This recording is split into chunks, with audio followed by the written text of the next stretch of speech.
my channel! Naloka na ang lola nyo guys. Hindi naman. Nagpapakwela lang guys. Nag-iisip ka sa kung anong i-content ko guys. Wala akong maisip.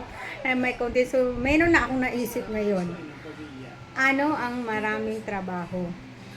Ano yung madaming gagawin? Papakita ko sa inyo. Marami akong gagawin ngayon guys. Pakita ko sa inyo. Number 1 ay maraming hugasin. Ayan guys. Nakatambak na yung hugasin ko. Hindi naman ganun kadami. Pero, siyempre guys, ano din yan. It takes, time. Kasi, alam mo bakit matagal din matapos kasi walang sabon. So, gagawa pa uli ako ng sabon. Kuha ko ng dishwashing liquid. Yung dito. Kakanawin mo yun. O, diba? Maraming gawain. Pangalawa, maraming tiklupin. Oh my God, guys. Ang daming tiklupin. Yung mga nilabhan ko kahapon na yan. Tapos yung nilaghan ko naman nung isang araw, ayan pa, nakatiklop pa. Ang dami. Ang daming tiklupin. Ano naman guys. Pangatlo guys, marami pa akong panunuorin. Marami akong papanoorin teleserye. Sunod-sunod yan guys. Yan. Marami pa akong aayusin mga bote guys kasi mag-order ako guys. Ayan inaayos ko yung mga bote. Kahalo-halo na yung bote. Mag-order na ako ng Coke 8 ounce tsaka yung Coke kasalo. Ayun. Tapos order pa ako. Marami akong gagawin. Order pa ako ng Coke mismo. Ayun. Walang Coke mismo. Order pa ako. Ayan. Maglilista pa ako ng marami pa akong ililista. Ayan, naglista na ako pero kulang pa guys. Yan pa lang ha. Yan pa lang ang nalilista. Bear Brand, 2 ties, mantika orchids, yung 300 ml, Shoe Shine, Joy dishwashing liquid, yung small. Yung small guys kasi ito, 30 35 ml ba to? Saan bang ml nito eh? Ilang ml ba ito? 36 ml to. Yung mas maliit dito, yung kalahati nito, yan. Lilista pa ako. At marami pang hinahanap dito na wala. So, hindi pa ako tapos maglista. Kaya marami pa akong gagawin sa aking tindahan. Siguro mamayang hapon na ako mamimili guys.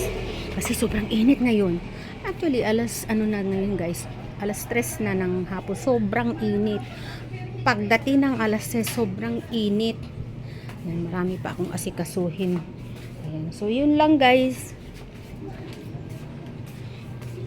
Yun lang guys. Napatingin pa yung babae sa akin. Nung sinabi kong yun lang guys. Siguro iniisip niya, nagbablog ito. Yun lang guys.